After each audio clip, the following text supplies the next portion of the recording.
더불어 사는 공동체라는 제목으로 하나님 말씀 함께 드리겠습니다. 느헤미야는 하나님의 부르심을 받아서 무너진 예루살렘 성을 복원하고 무너진 하나님 백성들의 자존감을 회복하는 일을 위해서 사명을 받고 그 일을 진행하고 있습니다. 기독교의 중심은 회복에 있습니다.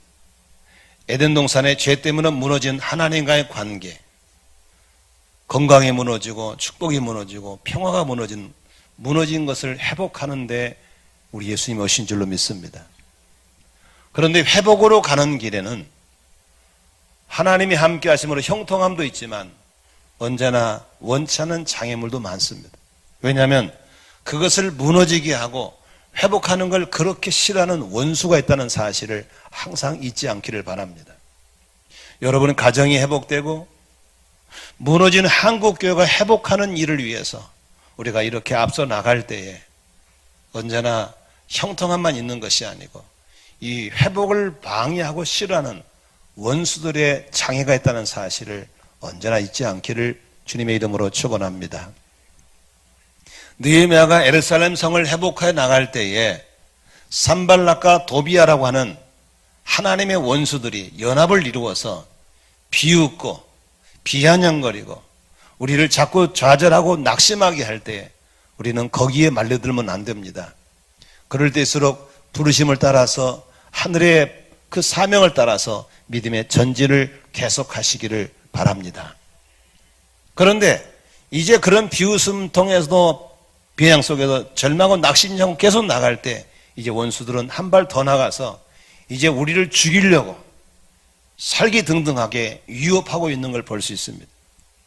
이제 그들의 정체가 드러났기 때문에 알고 우리는 그럴수록 더 깨어서 기도해야 되는데 우리 지난주 보니까 느헤미야는 어떻게 했습니까? 한 손엔 병기를 잡고 한 손에 일을 하고 절반은 파수하고 절반은 성을 쌓니 계속하면서 우리는 원수들을 막아내면서도 우리가 가던 길을 중단할 수 없는 걸 믿으시기를 바랍니다.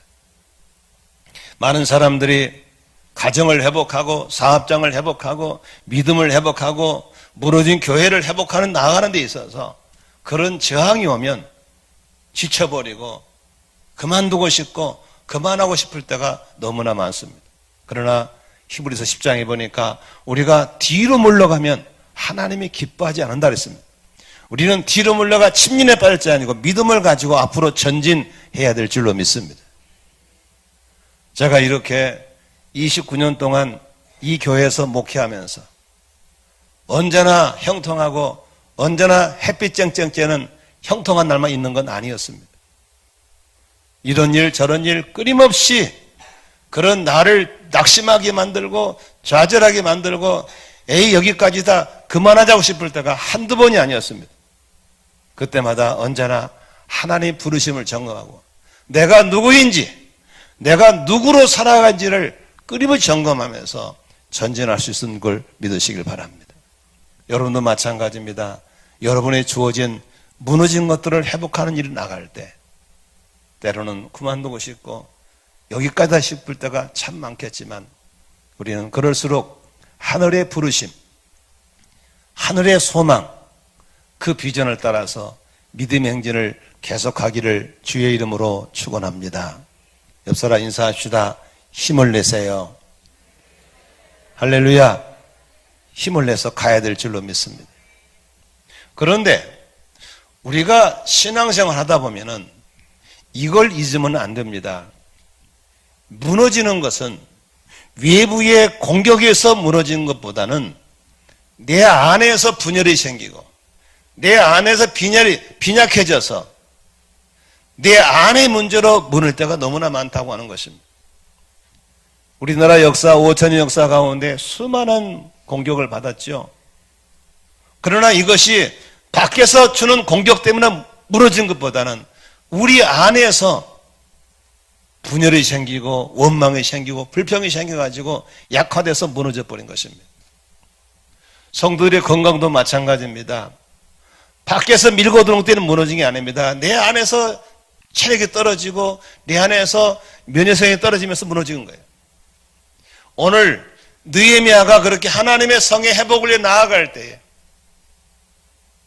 바로 한 손엔 병기를 잡고 한 손에 일을 하고 절반은 파수를 세우고 절반은 성을 쌓는 일을 해도 돼. 이제 잘 되는가 싶은데 바로 이곳에도 내부에 문제가 생겼습니다.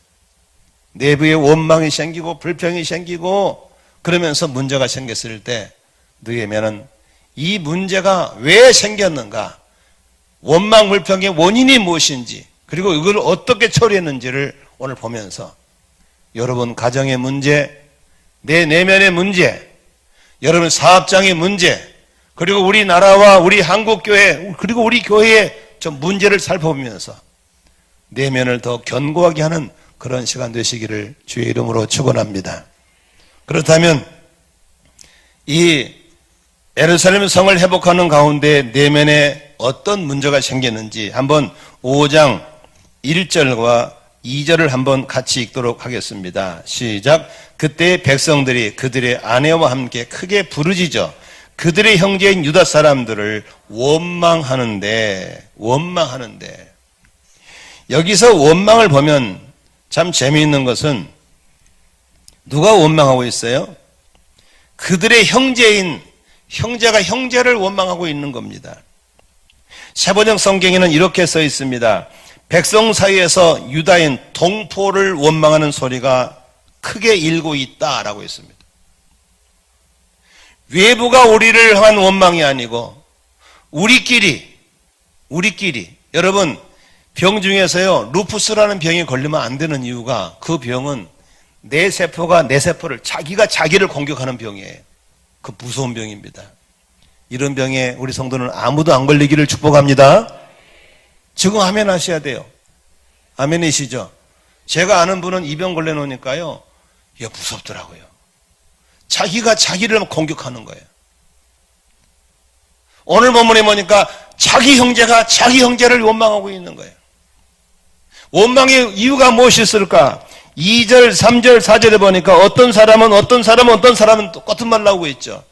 그 2절, 3절에 볼까요? 원인이 왜 형제끼리 원망하고 있는지, 왜 자기끼리 싸우고 있는지, 왜 불평이 나오고 있는지를 보겠어요. 같이 읽습니다. 2절, 3절 시작. 어떤 사람은 말하기를 우리와 우리 자녀가 많으니 양식을 얻어먹고 살아야겠다 하고, 어떤 사람 말하기를 우리가 밭과 포도원과 집이라도 저당 잡히고 이 흉년에 곡식을 어찌 하고. 왜 이 사람들이 힘들어하고 있습니까? 배가 고픈 겁니다. 흉년이 들었는데 먹을 게 없는 겁니다. 여러분 문학 속에서의 가난은 낭만적일지 모르지만 현실 속에서 가난은 비참한 것입니다. 나는 우리 성도들이 먹을 게 없을 만큼 가난한 성도가 아무도 없기를 주의 이름으로 축원합니다.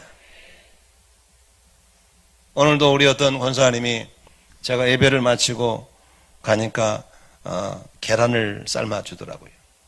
또 우리 딸이 아빠 배고픈데 먹으라고 고구마 줄기를 2개 갖다 주더라고요. 저는 고구마와 계란을 볼 때마다 상처받은 사람입니다. 어렸을 때 너무 배고픈데 집에 닭을 키우는데 이놈의 닭을 좀 많이 남겼는데 알을 하나만 낳는 거예요. 그런데 내 동생이 자주 경기를 한다고 그놈만 먹이는 거야. 얼마나 먹고 싶은지. 옆에 명한 우리 아버지가 접근 금지. 달걀에 상처를 받았어요. 소풍 가면 부잣집은 다 달걀을 싸우는데 나는 가난해서 달걀을 먹을 수가 없었어요. 저는 달걀 보면 속이 상하고 마음이 아픕니다. 고구마 보면 또 마음이 아픈 이유가 저 어렸을 때 주식이 뭐였어요? 고구마였습니다. 당연히 고구마였습니다. 물김치에 고구마 하나. 그게 저의 주식이었습니다. 저만 그런 게 아니라 내 친구 다 그랬습니다. 들로 산으로 놀다가 큰 거 볼일 보고 나면 모양이 다 똑같습니다. 메뉴가 뭐였기 때문에? 고구마였기 때문에.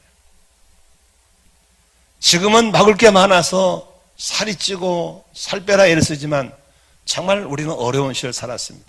6.25 이후에 얼마나 가난한지 모릅니다. 배가 고팠기 때문에 힘들었습니다. 배가 고팠기 때문에 사람들은 3절에 보니까 자기의 논과 밭과 포도원을 저당 잡히고 담보를 빼서 돈을 빌려왔던 것입니다. 얼마나 어려운지 모릅니다.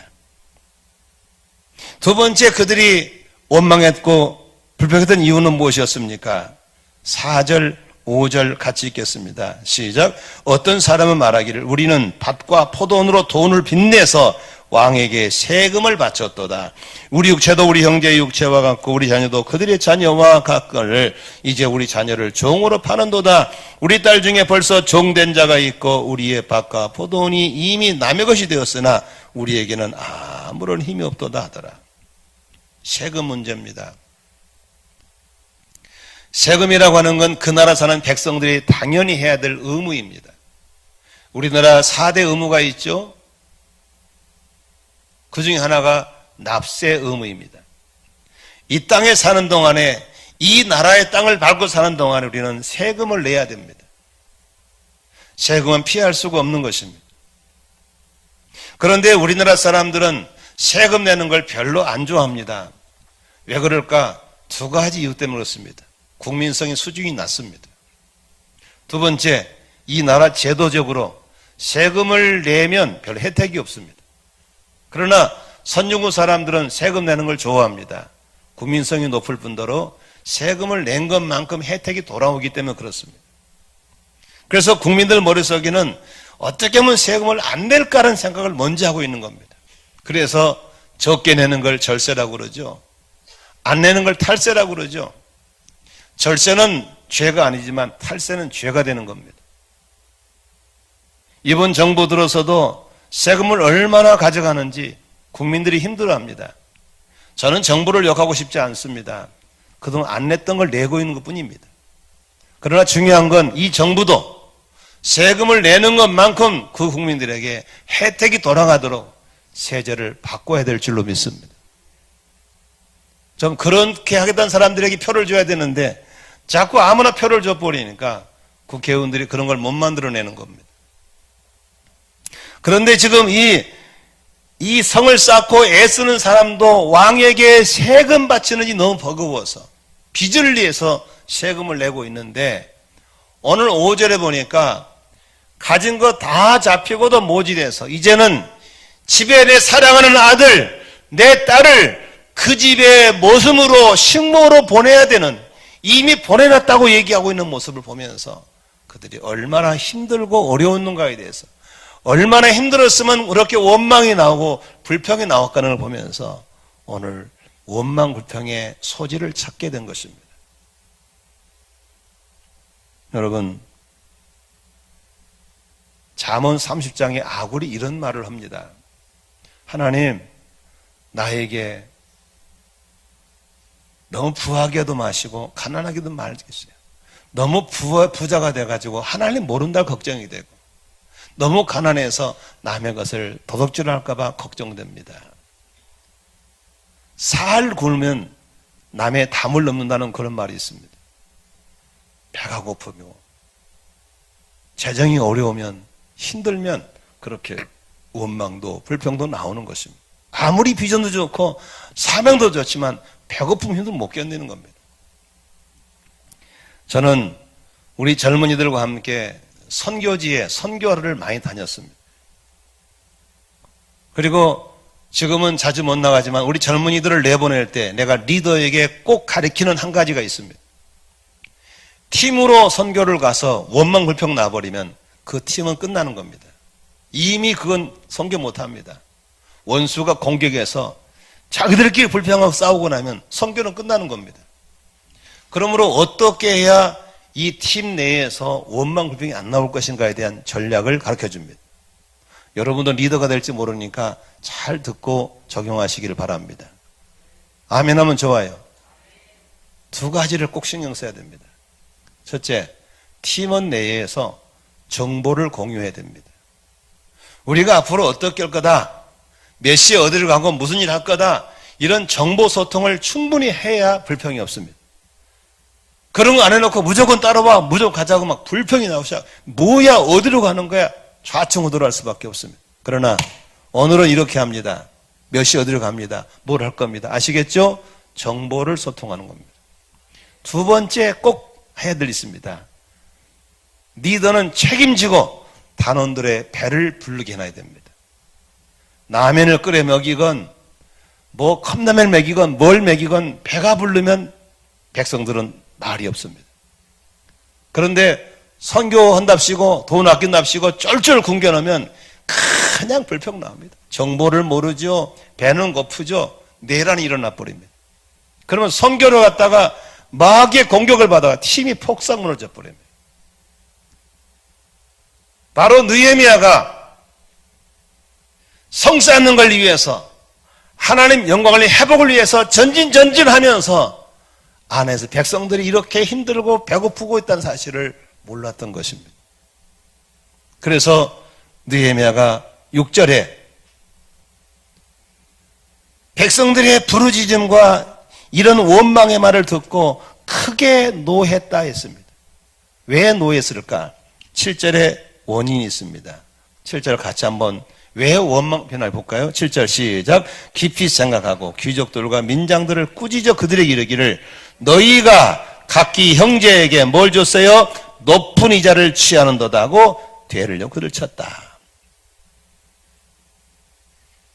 여러분 왜 이런 일이 생겼을까를 봤을 때 잘 보세요. 같은 민족끼리 같은 공동체 안에서 귀족들이 관리직 있는 사람들이 돈 있는 사람들이 돈 없고 힘없는 사람들의 그 연약함을 이용해서 고리대금업을 하고 고리대금업 비싼 이자를 받고 돈을 빌려준 거예요. 그리고 이자를 갚을 능력이 없으니까 담보를 잡는 거예요. 포도밭을 가져와라, 네 집을 가져와라, 부동산들을 다 잡아버린 거예요. 그것도 없으니까 이제는 네 딸을 식모로 데려와라, 네 아들을 우리 머슴으로 데려와라, 다 가져가는 거예요. 밖의 일에 힘쓰다 보니까 안에서 그런 일이 일어난 것을 공동체 안에 이런 일은 사실을 모르고 있다가 알고 나서 크게 노했다 그랬습니다. 그런데 여러분 지도자들은 여기서 중요한 걸 배워야 됩니다. 크게 노했지만 감정을 쏟아내지 않고 7절에 보니까 뭐라 그랬어요? 따라합시다. 깊이 생각하고 어떻게 했어요? 지도자가 감정대로 처리해버리면 누가 다치게 돼 있습니다. 깊이 생각하고 깊이 생각하고 여러분 여기 깊이 생각하는다는 말을 세번역에는 뭐라고 번역되어 있냐면 따라합시다. 내용을 신중하게 살핀 다음에 시작. 내용을 신중하게 살핀 다음에 왜 그랬는가를 충분히 파악하는 게 느헤미야의 몫이었습니다. 그리고 느헤미야는 이 문제를 어떻게 해결할 것인가에 대해서 처방을 내놓습니다. 첫 번째 처방이 무엇입니까?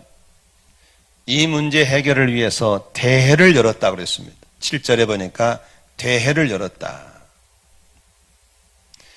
대회라고 하는 것은 모든 공사를 중지하고 다 한꺼에 모이는 겁니다.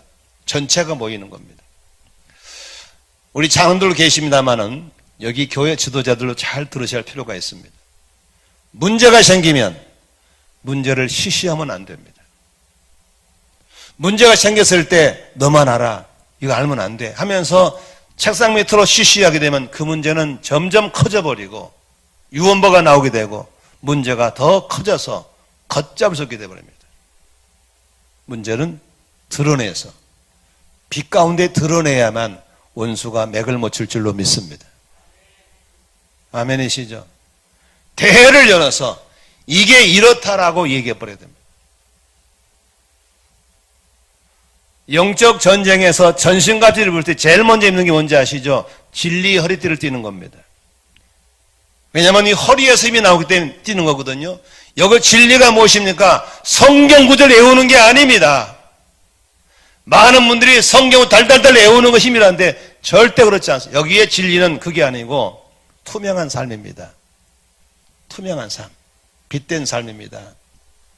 우리가 저 유아의 배를 들여다볼 수 있는 것처럼 거기서 들여다볼 수 있는 것처럼 투명한 삶을 통해서만 힘이 나올 줄로 믿습니다. 가정에 문제가 생길 수 있지요. 회사에 문제가 생길 수 있죠. 교회 안에 이런 문제 생길 수 있죠. 그러나 이 문제를 쉬쉬하게 되면 안 됩니다. 그걸 밖으로 드러내서 볼 수 있도록 해야만 될 줄로 믿습니다. 깜깜한 데서 바퀴벌레 잡을 수 없습니다. 빛이 들어가면 바퀴벌레는 맥을 못 추게 되어 있습니다. 햇빛이 들어가면 곰팡이는 맥을 못 추게 되어 있습니다. 아멘이시죠? 바로 느헤미야의 처방은 대회를 여서 이 문제를 오픈했던 것입니다. 지금 이번 문재인 정부가 과거 정부를 적폐청산이라고 하고 있죠. 문제도 있지만 보수정부했던 그 욕심들을 파헤쳐서 그걸 드러내버린 것도 필요하죠. 물론 정당화하게 하는 건 더 필요하고요. 두 번째 느헤미야가 한 처방이 무슨 처방이었습니까? 두 가지 처방을 내립니다. 10절 같이 한번 읽어보겠습니다. 시작. 나와 내 형제와 종자들도 역시 돈과 양식을 백성에 구워 주었거니와 우리가 그 이자 받기를 그치자. 이자 받는 것을 중단하라고 했습니다. 형제가 형제끼리 고리 대금하면 안 되는 겁니다. 형제가 형제에게 이득을 취하면 안 되는 겁니다. 형제는 형제에게 도와줄지언정 이득을 챙기면 안 되는 겁니다.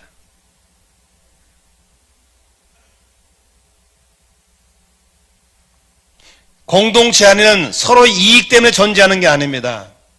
하나님의 선택받은 백성들이 하나님의 뜻 가운데 부름받아서 한 몸을 이루고 있기 때문에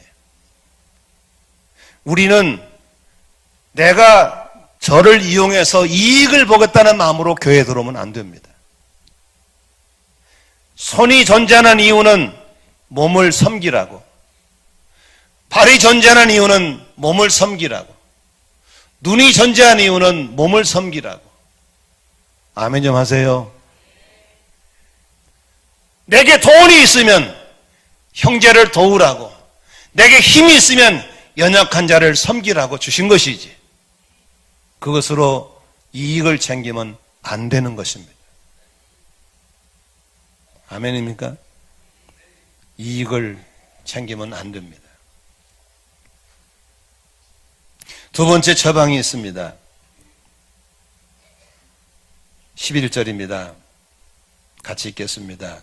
시작. 그런즉 너희는 그들에게 오늘이라도 그들의 밭과 포도원과 감나무가 집이며 너희가 꽂은 돈이나 양식이나 채포지나 길 핵분을 돌려보내라. 돌려보내라 그랬습니다. 돌려보내라. 돌려보내라. 다시 말하면 그동안에 잡았던 담보물들 다 돌려주라는 겁니다. 그래서 잘 보세요. 그들이 포도농사 짓도록, 그들이 그 집에 살 수 있도록. 여러분 이거 아셔야 됩니다. 나는 사람들이 참 멍청할 때가 많아요. A라는 사람에게 돈을 빌려줬어요. 돈을 못 갚잖아요. 그럼 싸서 가져와 버리잖아요. 그러면 거기가 망해버리잖아요. 그가 망하면 갚을 수 있어요? 못 갚아요? 못 갚아요. 그러면 너도 망하고 나도 망하는 거예요. 어떻게 해줘야 돼요? 축복해줘야 돼요. 잘 되라고. 아멘. 그러면 그도 살고 나도 살 줄로 믿습니다. 아멘입니까? 느헤미야가 뭐라고 그래요? 돌려줘라. 집도 포도밭도 돌려줘라. 아멘입니까? 돌려줘라.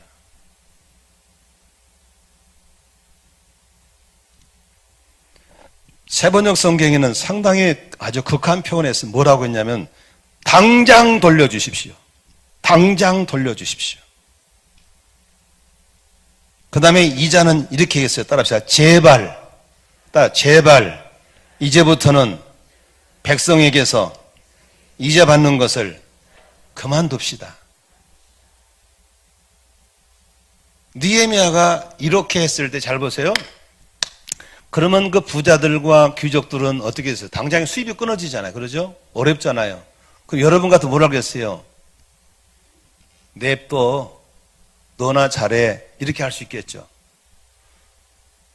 그런데 이들이 뭐라고 대답한 12절 보세요. 대답 뭐라는가? 같이 읽습니다. 시작. 그들이 말하기를 우리가 당신의 말씀대로 행하여 돌려보내고 그들에게서 아무것도 요구하지 아니하리이다. 여러분, 나는 이런 부자들, 이런 관리직을 존경하고 싶습니다. 한때는 그랬다 할지라도 이렇게 말씀 앞에 권위자가 정리할 때 내 걸 내려놓고 내 생각을 내려놓고 아멘 그렇게 할게요 라고 받아들이는 사람들 때문에 공동체가 회복되고 더불어 사는 공동체가 되고 하나님의 교회가 될 줄로 믿습니다. 그런데 그들이 그렇게 아멘할 수밖에 없던 이유가 한 가지가 있어요. 뭔지 아시겠어요? 여기 보세요. 이 말 앞에는 무너지는 거예요. 9절 보겠습니다. 너희가 뭐라고 그래요? 내가 또 이르기를 너희의 소행이 좋지 못하다. 우리의 대적 이방 사람의 비방을 생각하고. 여기 보세요. 너희들끼리 뜯어먹고 너희들끼리 원망하고 너희들끼리 피 뽑아나무는 것을 원수들이 알면 얼마나 웃겠냐. 원수들이 비우는 소리를 기억하라는 겁니다. 원수들이 비우는 것을. 세번역 성경에 이렇게 써 있습니다. 이방인 원수들에게 웃음거리가 되지 않으려거든. 그렇게 말하고 있는 겁니다. 형제끼리 막 쌈박질하고 형제끼리 고소고발하면요 우리 망하기를 기대했던 주변 사람이 얼마나 좋아하겠냐고요. 우리는 그렇게 원수들에게 웃음거리 빌미를 줘서는 안 될 줄로 믿습니다. 제가 오늘 주보의 칼럼에 된 글을 좀 읽어보십시오. 집에 가셔서. 크리스찬인 것이 부끄럽습니까? 이런 제목이에요. 이건 제가 쓴 글이 아니고 제가 존경하는 국제 가사원장이신 최경명 선생님 쓴 글입니다. 오늘날 기독교를 말살시키려고 매스컴이 대대적으로 공격해 오고 있고 아예 교회를 적폐로 보고 없애려는 단체가 생겼습니다. 그래서 기독교를 개독교라고 그러고 기독교는 개독교인이라고 그러고 그래서 사람들이 믿음 없는 사람들은 교회 다니는 걸 부끄러워해서 교회를 안 다니는 사람도 있습니다. 여러분, 이 문제 앞에 우리 원장님이 이렇게 처방을 합니다. 첫 번째는 기독교를 말살시키려는 악의 세력들이 기독교를 적폐로 보는 겁니다. 여러분, 민주화를 누가 시작한지 아시나요? 민주화는 기독교가 시작했습니다. 남녀평등 누가 시작했나요? 기독교가 시작했습니다. 가난 딱지 누가 떼었나요? 기독교가 떼었습니다. 이 나라 누가 시작했나요? 기독교인이 시작했습니다. 감사하고 춤을 춰야 되는데 왜 이걸 없애려고 그럽니까? 바로 원수들의 공격인 겁니다. 정신을 바짝 차리고 공동체 안에서 진리 안에서 살아남기 위해서 깨어있기를 주의 이름으로 축원합니다. 이 바람 지나면 쭉정이는 날아가고 알곡들은 살아남을 줄로 믿습니다. 진리 안에 세우지 못한 교회들은 다 문을 닫게 될 겁니다. 그래 두 번째로 주신 처방이 무엇입니까? 원수들에게 빌미를 제공한 일을 해서는 안 될 줄로 믿습니다. 그런데 한국 교회가 너무 많이 세속화되어 버려서 돈 문제 깨끗하지 못하고 성적 문제 깨끗하지 못할 때 바로 원수가 공격할 수밖에 없는 빌미를 제공해 버린 겁니다. 배가 물 위에 떠 있는 건 당연하지만 배 속에 물이 들어오면 그때부터는 배가 아닌 겁니다. 고철이 되는 거예요. 바다에 빠진 세월호를 누가 배라고 그럽니까? 고철덩어리라고 그러지. 세상과 구별될 교회 안에 세상이 들어와 버렸으니 그들이 교회를 씹을 수밖에 없는 것이죠. 성도는 세상 속에 살지만 세상과 구별된 사람들이 성도인 걸 믿으시면 아멘 하십시다. 세상에 수많은 직업이 있지만 구별된 직업을 성직이라고 하는 것입니다. 저는 이 문제에 대해서 떳떳하지 못한 과거가 있기 때문에 저도 많이 참여하고 반성했습니다. 교회가 지하실에서 개척을 해서 상과 생활을 하면서 우리 성도들이 마음껏 자기들끼리 예배드리고 춤을 출 수 있는 그런 공간을 마련하려고 빚을 내서 땅을 사고 빚을 내서 건축을 지었습니다. 그런 가운데 과도한 부채 때문에 목회가 중심을 잃어가고 있고 성도 영혼이 보여야 되는데 돈이 먼저 보이는 그런 안타까운 현실이 있었습니다. 부채를 청산하기 위해서는 부동산 건물을 팔아야 되고 주차장을 팔아야 되는 과정 속에 있을 때 얼마나 마음에 갈등이 온지 모릅니다. 쪽팔리고 창피하고 어떤 분들은 팔지 말자는 사람도 있었고.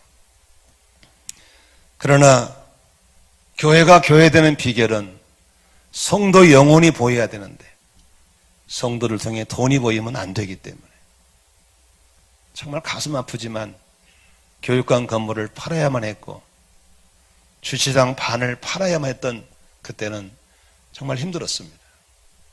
마음이 아팠습니다. 지금도 저는 후문으로 나갈 때마다 내 마음 한쪽 구석에 아프고 쓰린 마음이 점이 옵니다.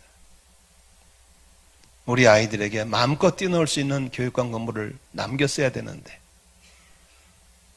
그러나 그보다도 더 중요한 것은 교회가 교회되는 일에 앞장서지 않고는 살아남을 수 없기 때문에 반대자들을 설득해야 했고 아픈 가슴을 끌어안고 팔아넘겼습니다. 우리는 지금 한국교회 안에 있으면서 나부터 우리부터 개독교란 말을 듣지 않기 위해서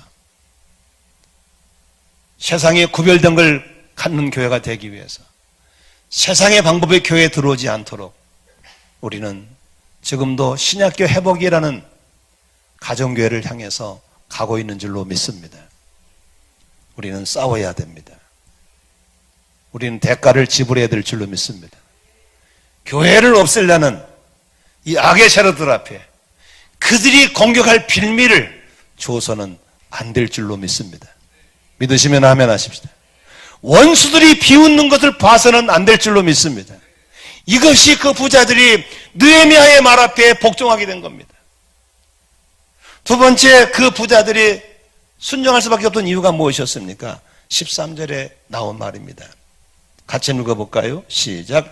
내가 옷자락을 털며 이르기를 이 말대로 행하지 아니하는 자는 모두 하나님이 또한 이와 같이 그 집과 산업에서 털어버릴지니 그는 곧 이렇게 털려서 빈손이 될지로다. 성경대로 하지 않으면 공동체를 부셔버리면 너희들은 이렇게 망한다는 것을 알려주는 겁니다. 반대로 성경대로 하고 공동체를 위해 헌신한 사람들은 하나님 반드시 복의 복을 주실 걸 믿으시기를 바랍니다. 나는 우리 교회가 받을 복을 기대하는 겁니다. 대가를 지불하고 성경적인 교회를 해보겠다고 영혼을 소중히 여기는 교회를 해보겠다고 대가를 지불한 저와 장로님들, 우리 집사님들, 우리 성도님들 반드시 하나님이 마지막까지 남게 하실 것이고 마지막까지 복 주실 걸 믿으신 분만 아멘 하십시다. 아멘. 이렇게 얘기할 때 백성들이 뭐라 그랬습니까? 그렇게 하겠습니다. 대가를 지불하겠습니다. 나 손해보겠습니다. 이렇게 나오면서 이자 받는 걸 관두고 저당물을 다 돌려준 거예요. 그리고 모두 앞에 공개해버렸을 때 여기 13절에 그들이 뭐라 그랬습니까? 따라합시다. 회중이 다 아멘하고 여호와를 찬송하고 백성들이 그 말한 대로 행하였는지라. 바로 이게 공동체인 겁니다. 하나님의 세우신 지도자 머리의 명령을 따라서 순종할 줄 아는 공동체라면 그게 희망이 있는 겁니다. 믿으시면 아멘 하십니다. 머리에 지시를 받고도 손 따로 팔 따로 그게 중풍 걸린 겁니다. 이 병 들어있는 거예요. 권위자는 권위를 상실하면 안 됩니다. 말씀을 전하는 주의 종이 권위를 상실 않도록 해야 되고 초대교회처럼 사도들의 가르침을 받는 공동체, 사도들 등에 많은 기적이 나는 공동체, 우리 교회가 그런 교회가 되어야 될 줄로 믿습니다. 여기 삼각형 후보지만 세 축 가운데 중심이 누가 있습니까? 담임 목사의 리더십이 살아있어야 되는 겁니다. 저는 실망을 주지 않는 목사가 되도록 노력하겠습니다. 여러분도 담임 목사의 지도를 받으면서 성경적인 신앙, 구별된 교공동체 세워나가기를 주의 이름으로 축원합니다. 말씀의 결론 맺겠습니다. 오늘 제가 설교 제목을 공동체라는 말을 썼습니다. 공동체라는 게 뭡니까? 교회는 건물이 아닙니다. 구원받은 사람들이 모이는 모임인 것입니다. 저는 우리 성도들이 다 구원받기를 원합니다. 이 가운데 쭉정이들 몇 명이 있겠지만 그 쭉정이들도 예수 영접하고 구원받기를 주의 이름으로 축원합니다. 공동체는 한 몸인 것입니다. 손가락이 아프면 모두가 아픈 겁니다. 발가락 아프면 모두가 다 아픈 것입니다. 한쪽은 굶고 있고 힘들어 죽겠는데 고리대금 해먹고 그 집에 아들 잡아오고 딸을 잡아오는 이런 나쁜 놈이 있으면 되겠냐고. 야단 맞아야죠. 그렇게 하고 있을 때 한쪽은 굶고 배고파서 원망불평할 때 밖에는 산발라가 도비아가 얼마나 비웃겠냐고. 얼마나 비웃겠냐. 우리가 그런 비웃은 모습을 가져서는 안 될 줄로 믿습니다. 우리가 도와주고 세워주고 함께 아파하는 이런 공동체, 더불어 사는 공동체가 될 때 원수가 떠나갈 줄로 믿습니다. 하나님의 영광을 받을 줄로 믿습니다. 하나님 거기 복 주실 줄로 믿으시기 바랍니다. 그게 목장이고 그게 교회인 걸 믿으시길 바랍니다. 제가 지난주에 여러분에게 공개적으로 사과했던 것처럼 제가 곽윤선 목사님 상담을 쭉 지켜보면서 성도들이 겪고 있는 그 힘든 것들, 내면의 아픔들을 들으면서 얼마나 미안한지 몰라요. 저분이 저런 문제로 힘들어하고 있는 걸 내가 몰랐구나. 힘이 되지 못했구나. 내가 더 가까이 있어야 되겠다. 더 많이 기도해 줘야 되겠다. 함께 울어줘야 되겠다. 아멘이시죠? 얼마나 제 자신을 책망하고 돌아본지 모릅니다. 목자, 목녀 여러분, 밥 한 끼 해주는 것이 목자가 하는 게 아닙니다.